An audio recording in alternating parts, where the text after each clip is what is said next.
Hey, this is Connor from 360. Just showing you how to check your chain for wear or stretch with Park Tool CC 3.2.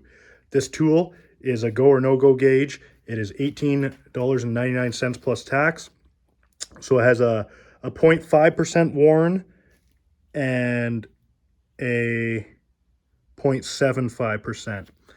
So this bike, pretty old, and age doesn't matter really though. It's more riding conditions and the amount of kilometers on a bike.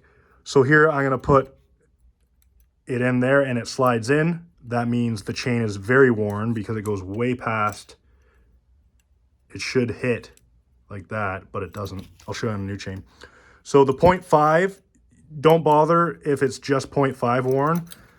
Replacing your chain yet, you just do it when it's at 0.75 or greater, which this is way greater.